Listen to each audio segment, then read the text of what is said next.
नमो नमः। प्रवाचिका अहंदया जोशी अत्र समेषां स्वागतम्। एषा कथा श्रीमान योगी पुस्तकात उद्धृता अस्ति। तृतीयभागस्य षोडशी कथा एषा अस्तु। तर्हि कथायाः आरंभं कुर्मः। राजे पळून गेल्याची खात्री होताच खानाच्या छावणीत पुन्हा गोंधळ उडाला।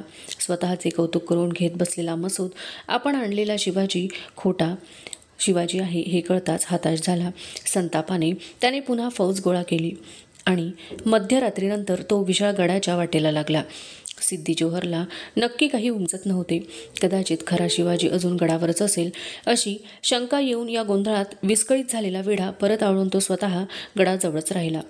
विशाळ गडाच्या वाटेवर कुठेतरी पहाट होत होती। राजांची पालखी दौडीनं पळवली जात होती। पालखीच्या पुढे मागे पळणारे वीर मागे पुढे नजर टाकीत होते। वादळ कमी झाले होते, पण पाऊस होताच। राजे पालखीच्या गोंड्याला धरून पालखीत बसले होते। ऊर फुटेपर्यंत माणसे सारखी पळत होती। पालखीची माणसे पळता पळता बदलत होती। खालच्या चिखलातून पावलांचा अखंड नाद उमटत होता। आपल्यासाठी घेतले जाणारे कष्ट पाहून राजांचे डोळे बसल्या जागी भरून येत होते। विशाळ गड अजून फार दूर होता। दिवस दीड प्रहर वर आला आणि मागून येत असलेल्या मसूदची बातमी घेऊन हेर धावत आला। रात्रभर पळून थकलेल्या त्या जीवांचा थकवा ती बातमी ऐकताच कुठच्या कोठे गेला। जीव पणाला लावून विशाळ गडाचे अंतर कमी करण्यासाठी सारे धावू लागले। विशाळ गड अजूनही फार लांब होता। सर्वस्व पणाला लावून पालखीनं गजापूरची खिंड गाठली। खिंडीपासून गडाचे अंतर अजून 3 कोसांचे होते। शत्रू तर मागून येत असलेला दृष्टीपथात आला होता। 1,500 दळ घेऊन मसूद त्वेषाने चालून येत होता। गजापूरच्या घोडखिंडीजवळ राजे आले आणि त्यांना बातमी लागली, विशाळ गडाला सुर्वे आणि जसवंत सिंग वेढा देऊन बसले आहेत। गडावर पोहोचायचे झाले तर सुरव्यांचा वेढा फोडूनच वर जायला हवे। मागून मसूद येत होता। वेढा फोडायचा कुणी? राजांच्या बरोबर 600च्या आसपास पायदळ भोई वगैरेंची संख्या धरली तरी 800च्या आतच माणूसबळ रात्रभर चिखलाराडीतून 15 कोस धावलेले, छाती फुटेपर्यंत पळालेले। ही माणसे आता ताज्या दमाच्या सुरव्यांची फळी फोडणार होती। संतापाने बेभान झालेल्या मसूदला टक्कर देणार होती। कधीही बधीर न होणारी राजांची विचारशक्ती सुन्न झाली। बाजीप्रभूंनी पालखी खाली ठेवण्याची आज्ञा केली। गजापूर खिंडीत पालखी खाली ठेवली गेली। राजे बाहेर आले। बाजी म्हणाले, महाराज आता वेळ करू नका। निम्मीशी बंदी घेऊन तुम्ही पुढं व्हा। सुरव्यांची फळी फोडून तुम्ही गड गाठा आणि बाजी तुम्ही? मी इथं उभा राहतो। केवढाही वेळ लागो, एका शत्रूला खिंड ओलांडू देत नाही। नाही बाजी, जीवाची बाजी लावून आम्हाला इथवर आणलं, आता जे होईल ते मिळून करू। राजे, बाजी म्हणाले, प्रत्येक क्षण मोलाचा आहे। कृपा करून तुम्ही पुढं जा। जीवाची बाजी लावून तुम्हाला इथं आणलं ते यासाठी नव्हे, या कष्टांचं चीज करा। गनिम येतो आहे, दावा साधील सारं क्षणात व्यर्थ होईल। बाजींना राजांनी मिठी मारली। बाजी मुजरा करीत म्हणाले, राजे तुम्ही या, आम्ही साहेब कामावर मरतो। मुलालेकरांना अन्न द्यायला तुम्ही समर्थ असता मला काळजी कसली? पण राजे, काय बाजी? राजे अश्रू आवरीत विचारते झाले। राजे गडावर जाताच इशारतीची तोफ द्या, बस या राजे। राजांनी बाजींना मिठी मारली। क्षणभर बाजीही त्या मिठीत विसावले। दुसऱ्याच क्षणी मिठी सोडवीत बाजी बाजूला झाले। राजे आपल्या शिबंदीसह गडाकडे जाऊ लागले। राजे दिसेनासे होताच बाजी त्वेषाने फिरले। सारे बांदल बाजींकडे पाहत होते। पाहता काय, राजे गडावर जाईपर्यंत एक गनिम या खिंडीतून जाता कामा नये। राजांना गडावर पोहोचवायची जबाबदारी आपली आहे। बोला हर हर महादेव। हर हर महादेवची एकच गर्जना उसळली। पायात त्राण आले, तलवारी उपसल्या गेल्या। बाजीप्रभू घोडखिंडीत उभे ठाकले। दिन दिन म्हणत मसूद चालून येत होता। गजापूरच्या घाटीवर असलेली घोडखिंड आपले नाव सार्थ करणारी होती। दोन्ही बाजूंना उंच दरड होती। मध्ये अरुंद खिंड वाटत होती। खिंड जवळजवळ 150 कदम लांब होती। मसूदचे सैन्य खिंडीपाशी आले आणि बाजीप्रभूंचे बांदल मावळे त्वेषाने तुटून पडले। एकच कापाकापी सुरू झाली। मसूदचे सैन्य हटले। बाजीप्रभूंचे आघाडीचे मावळे मागे हटले, पाठीमागचे पुढे सरकले। थोड्या थोड्या अवधीने मसूदचे सैन्य हल्ला करीत होते। बाजीचे सैन्य प्रतिकार करीत होते। यात प्रहर उलटला। राजे आपल्या 300 मावळ्यांसह गडाकडे धावत होते। गड नजरेत आला होता तोच सुरव्यांच्या वेढ्याला खबर मिळाली। खुद्द शिवाजीराजे चालून येतात। सूर्यराव राजांवर चाल करून आला। राजांच्या लोकांनी पराक्रमाची शर्थ केली. राजांच्या सकट सारे लढत होते. हळूहळू सुरव्यांचा विरोध कमी होऊ लागला. त्यांचे सैन्य हटू लागले. हीच संधी घेऊन हर हर महादेवची गर्जना गडापर्यंत पोहोचली. सूर्यरावाचा वेढा कापून राजे आपल्या जखमी मावळ्यांसह विशाल शैलाकडे धावू लागले. गडावरचा भगवा झेंडा फडकत होता. क्षणाक्षणाला किल्ला जवळ येत होता. प्रत्येक मावळ्याला आयुष्याचे सार्थक झाल्यासारखे वाटत होते. राजे सुटले होते, पण बाजी पुरे अडकले होते. बाजींची 300ची फौज आता निम्मीही राहिली नव्हती. ज्याला जखम नाही असा मावळा दिसत नव्हता. रंगपंचमीत सुद्धा रंगाची अशी उधळण झाली नसेल. बाजी रक्तबंबाळ झाले होते. पागोटे केव्हाच पडले होते. बलदंड शरीराचे बाजी शत्रूवर त्वेषाने फिरंग चालवित होते. डोईच्या संजाबातून मानेवर शेंडीचा झुपका रुळत होता. बाजींना रणचंडिका प्रसन्न झाल्याचा भास होत होता. 3 प्रहर होत आले तरी खिंड काबीज होत नव्हती. दरड चढण्याचा प्रयत्न केला तरी त्यात यश येत नव्हते. मसूद संतापला होता, पण त्याचे काही चालत नव्हते. लढाईचे असे रूप त्याने आजवर पाहिले नव्हते. आत्तापर्यंत खिंडीवर तुटून पडणारे लोक खिंड जवळ येताच बचावाचे धोरण धरीत दबत पुढे सरकत होते. बाजींनी आता विटा हाती घेतला होता. खिंडीपासून काही अंतरावर विटा गनिमाचा वेध अचूक घेत होता. खिंडीच्या दारात अजिंक्य आत्म्यांचे कडे उभे ठाकल्याचा भास होत होता. मसूदने बंदूक आणायला फरमावले. बंदूक आणली गेली. नेमबाजाने नेम धरला आणि बार झाला. गोळी छाताडात लागली. बाजी त्या धक्क्याने मागे सरकले. बाजींना मागे आणले गेले. मावळे पुढे सरकले. खिंड परत अजिंक्यच राहिली. बाजी शुद्धीवर आले व धुरकट आकाश दिसत होते. त्यांनी विचारले, तोफ झाली? नकारार्थी माना हल्ल्या. बाजी उठू लागले. जखमांनी भरलेल्या वर्मी झालेल्या घावाने घायाळ बनलेल्या बाजींना कोणीतरी म्हणाले, बाजी तुम्ही उठू नका, आम्ही खिंड राखतो. तोफ झाली नाही म्हणत सारे बळ एकवटून बाजी उठले. त्यांनी माणसांना बाजूला सारले. धडपडत हातातल्या विट्यावर तोल सावरीत बाजी झोकांड्या देत गरजले. गोळी लागली म्हणून काय झालं? राजे गडावर पोहोचले नाहीत आणि बाजी मरतो? बाजी वाट काढीत खिंडीच्या प्रवेशद्वारापाशी गेले. बाजींनी विटा हाती पेलला. रक्तबंबाळ बाजी समोर दिसताच पुढे येणारे गनिम मागे हटले. तोच गडावरून तोफेचा आवाज आसमंतात कडाडला. बाजींच्या चेहऱ्यावर हसू उमटले. बाजी पुटपुटले. राजे गडावर पोहोचले. आपली फत्ते झाली. बाजी कोसळले. मसूदचे सैन्य तुटून पडले. गेले 7 प्रहर मृत्यूशी झुंज देणारी बांदलसेना कृतार्थ झाली. तिचे बळ सरले. घोडखिंडीत सर्रास कापाकापी झाली. सारे मावळे निर्दयपणे कापले गेले. पण कुणाला खेद नव्हता, खंत नव्हती. अधुना तृतीय भागस्य सप्तदशी कथा एषा. राजे सायंकाळी विशाळगडाच्या दरवाजाशी पोहोचले. दरवाजा उघडला गेला. राजांच्या स्वागताची नौबत झडली. दरवाजा लावून घेतला गेला. राजांना आलेले पाहून गडावर एकच उत्साह संचारला. राजांच्या आज्ञेने तोफ टाकली होती. राजे सुखरूपपणे गडावर आले याचा एकच आनंद उसळला होता. राजांच्या बरोबर गडावर आलेले मावळे पुरे थकले होते. ज्याच्या अंगावर वार नाही असा एकही मावळा दिसत नव्हता. गेल्या 7 प्रहरांच्या श्रमांचे सार्थक साऱ्यांच्या तोंडांवर उमटले होते. राजांनी किल्लेदारांना विचारले, किल्लेदार, गडाची काय हालत आहे? महाराज, गड मजबूत आहे. शिबंदीही भरपूर आहे. तुपाच्या विहिरी आहेत ना? जी, भरपूर आहेत. आमचे सांगाती जखमी झालेत, ओले आहेत. त्यांच्या जखमांना तूप लावा. कुणी नाकारलं तर सांगा, आम्ही येऊन ते काम करू. गेले 7 प्रहर कुणाच्या तोंडात घास नाही. साऱ्यांना जेवण देऊन विश्रांती द्या. प्राणपणाने लढणाऱ्या मावळ्यांना जखमांच्या वेदनांची फिकीर वाटत नव्हती, पण औषधोपचार नकोसा वाटत होता. जुने कुजलेले तूप हा एकच त्यावेळी जखमेवर जालीम उपचार होता.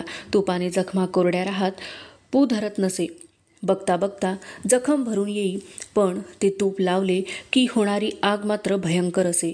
मीठ किंवा भगवतीसुद्धा कमी दाहक. तूप लावून घ्यायला सारे कसरत. त्यामुळे ती आज्ञा राजांनी दिली होती.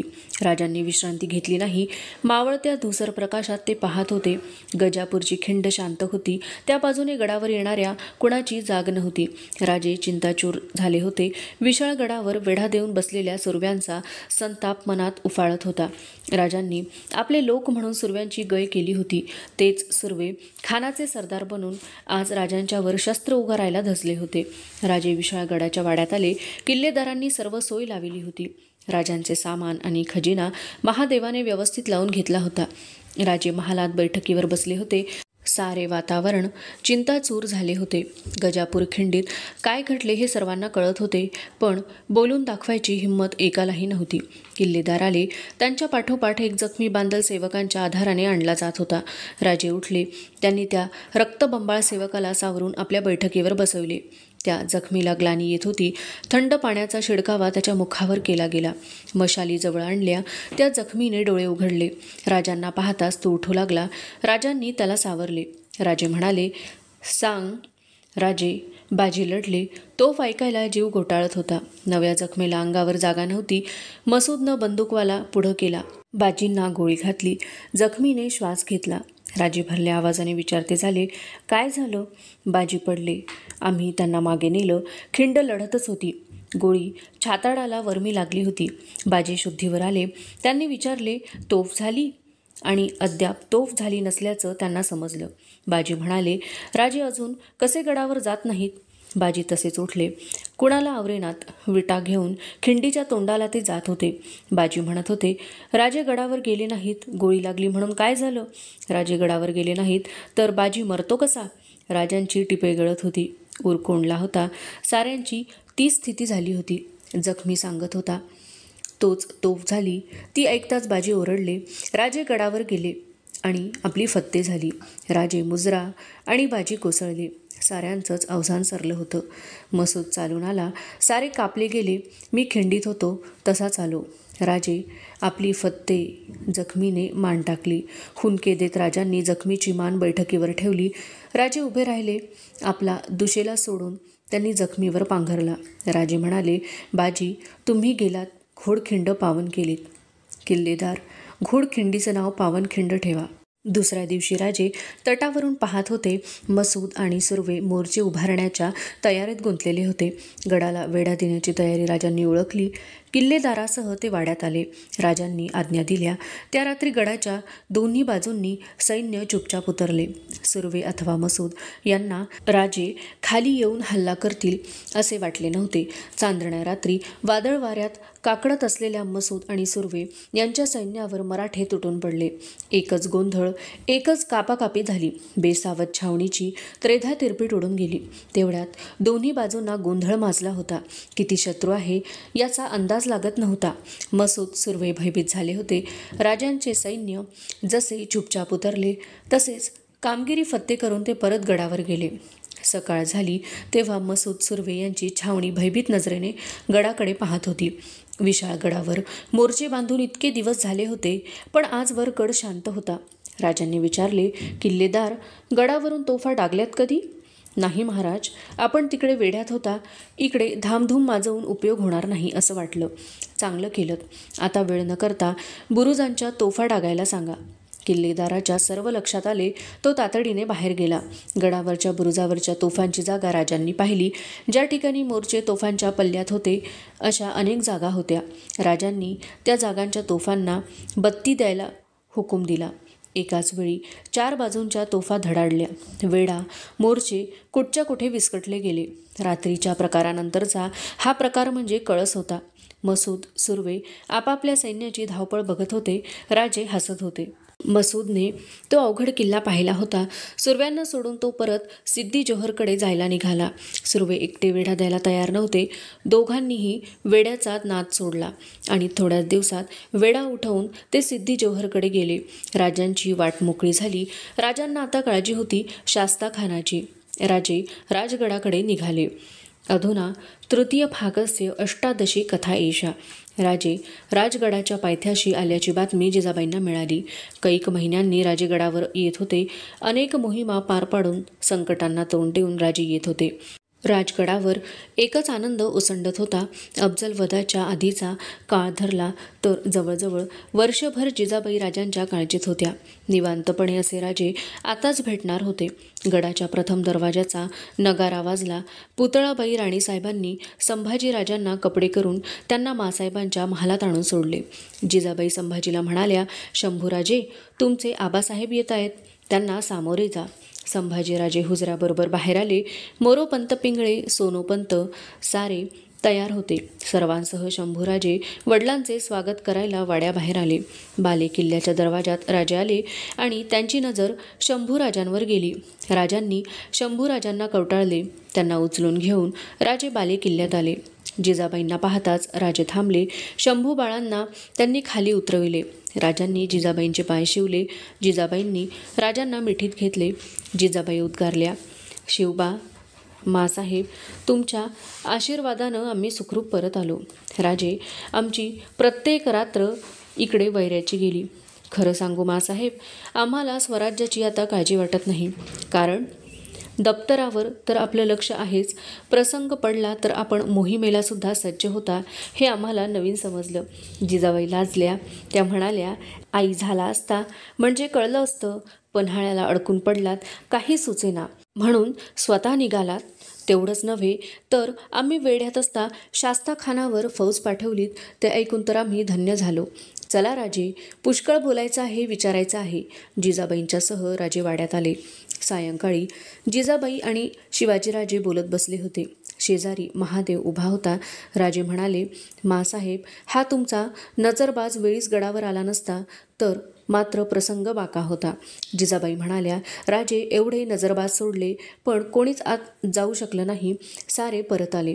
महादेवला राजे म्हणाले, महादेव, आम्ही कुठेही असलो तरी तू आमचा पत्ता लावू शकशील यात आम्हाला संशय नाही. तेव्हा आजपासून आम्ही तुझं नाव नजरबाजांच्या यादीतून कमी करत आहोत. जिजाबाई राजांकडे पाहत होत्या.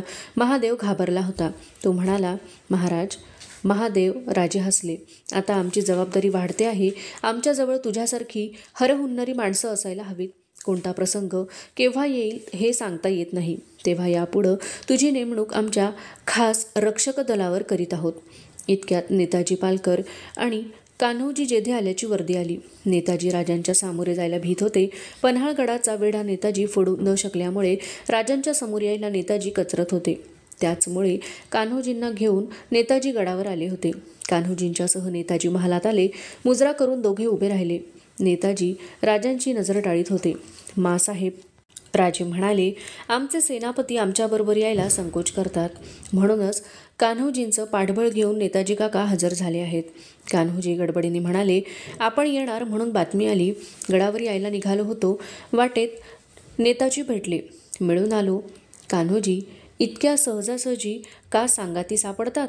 नेताजी, आम्ही जेव्हा हुकूम पाठवला तेव्हाच पन्हाळा गाठला असता तर वेढ्यात 2 महिने आम्हाला खिचपत पडावं लागलं नसतं. तुमच्याही फौजेची झालेली हानी, झालेला पराभव आम्हाला पाहावा लागला नसता.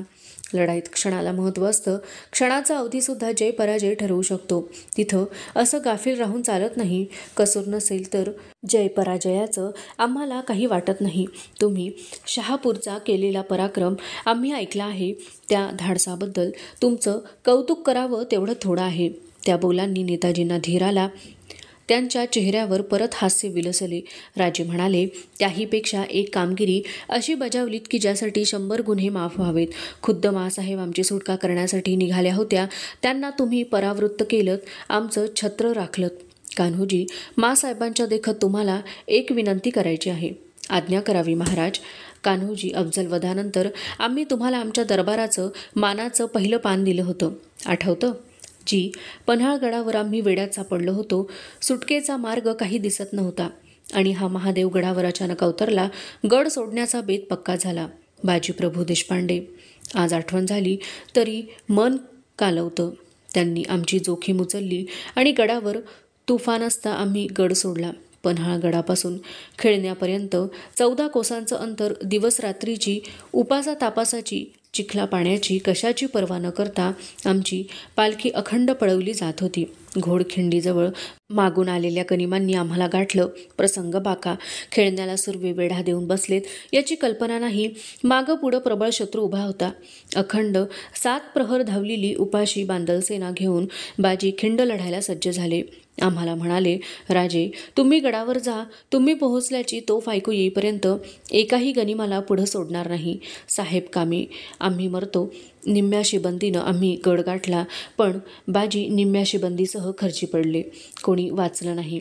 राजांच्या बरोबरच ते ऐकणाऱ्यांचे डोळे पाण्याने भरले होते. स्वतःला सावरून राजे म्हणाले, कान्होजी बाजी तर गेले, पण त्यांचा पराक्रम, त्याचं सार्थक कसं व्हायचं? आमच्या दरबाराचं पहिल्या मानाचं पान बाजींच्या घराण्याला मिळावं अशी आमची इच्छा आहे. अर्थात तुमची इच्छा असेल तर. कान्होजी हसले.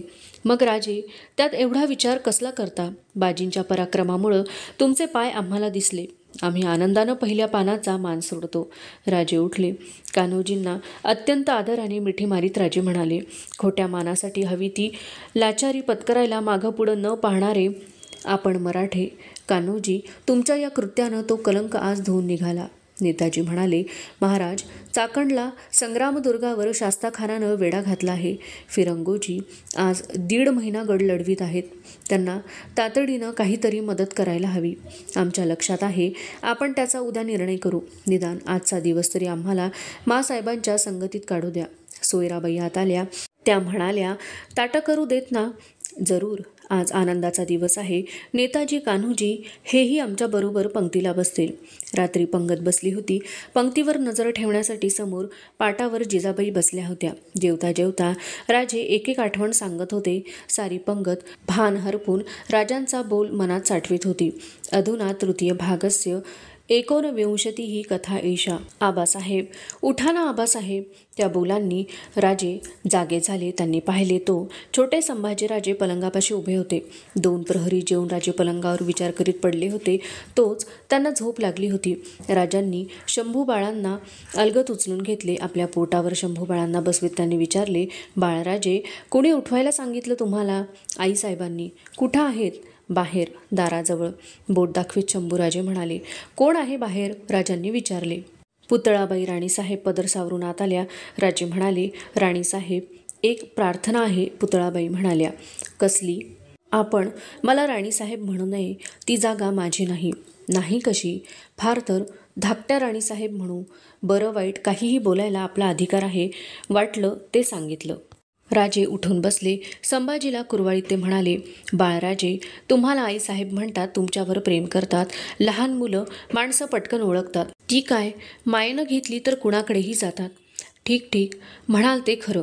आता आम्ही उठलोच आहो तर आम्हाला का जागं करण्यात आलं ते नाही सांगितलं. खाली फिरंगोजी आलेत. मासाहेबांनी आपण झोपल्याचं सांगितलं. वाटलं ते आपल्या कानांवर जावं. राजांनी संभाजीला बाजूला बसवले. ते उठत म्हणाले, फिरंगोजी इथं आलेत? फिरंगोजी चाकणला गड लढवीत होते. राजे जेव्हा गडावर आले त्याच दिवशी नेताजींना फौज गोळा करायला त्यांनी आज्ञा दिली होती. फिरंगोजीच्या मदतीला फौज पाठवण्याचा राजांचा विचार होता. राजे उठले. म्हणाले, बरं केलं उठवलं ते. आम्ही खाली येतो.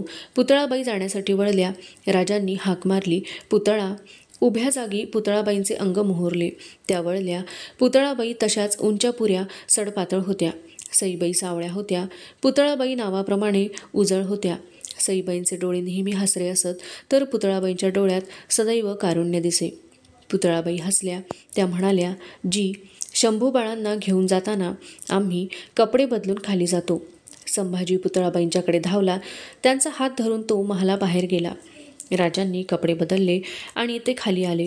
फिरंगोजी जिजाबाईंच्या महालात असल्याचे कळले. राजे महलाजवळ गेले. तोच त्यांच्या कानांवर शब्द आले, मासाहेब राजांना तोंड दाखवायला जागा नाही.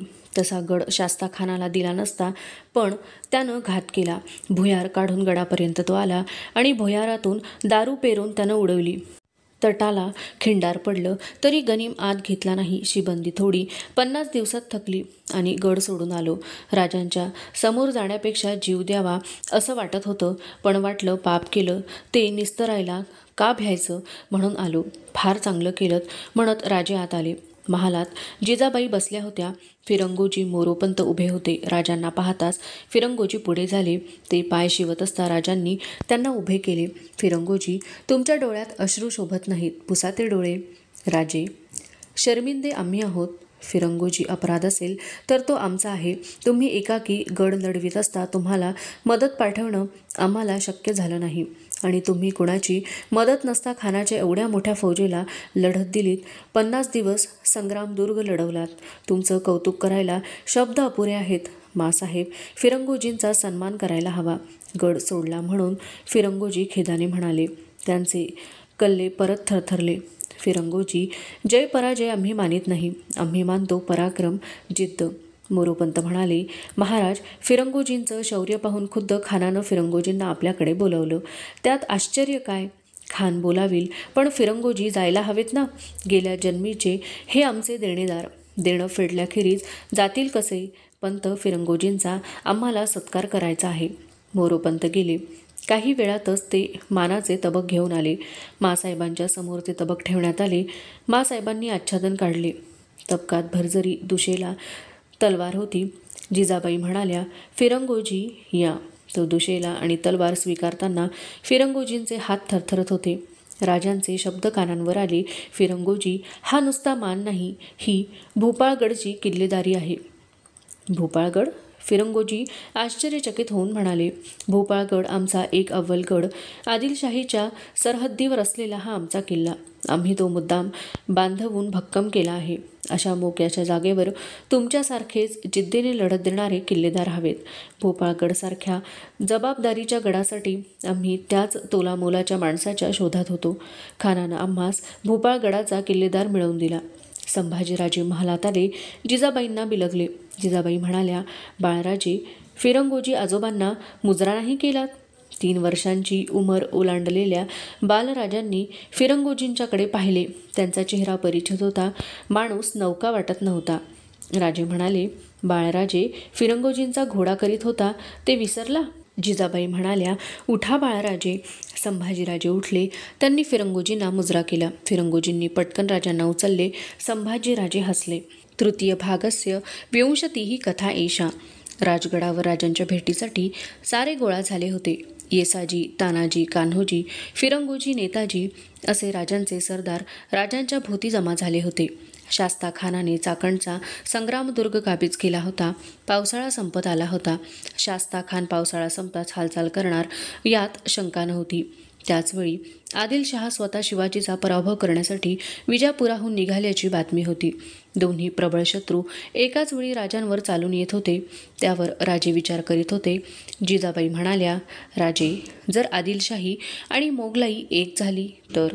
मासाहेब, ती शक्यता फार कमी दिसते. जर आदिलशाहीला औरंगजेबानं मदत करायची ठरवली असती तर शास्ता खान नुसता आमचा मुलूख जाळीत लुटीत बसला नसता. आम्ही पन्हाळगडावर सापडल्याचं ऐकताच तोही आपल्या सैन्यानिशी तिथं धावत आला असता. पण अली आदिलशाही आणि शास्ता खान स्वस्थ बसतील? त्यासाठी का ते बाहेर पडलेत? राजे हसून म्हणाले, पण आमचा तर्क आहे, जर सामोपचाराच्या गोष्टी बोलल्या तर आदिलशहा तेवढ्यावर तृप्त होईल. तो कसा? विजापूरची हालत तितकी चांगली नाही.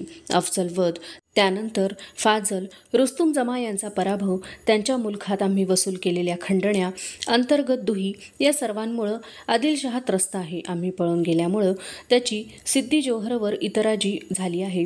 रुस्तुम जमा आता सेनापती बनला आहे. त्याच्या आमच्या स्नेहाचा फायदा घेऊन तटाच्या वाटाघाटी सहज जमतील. आमच्या त्र्यंबक भास्करांनी पन्हाळा जारीनं लढवीत ठेवला आहे. तोच पन्हाळा देऊन आदिलशाहीला खुश करण्याचा आमचा इरादा आहे. पन्हाळा सोडणार?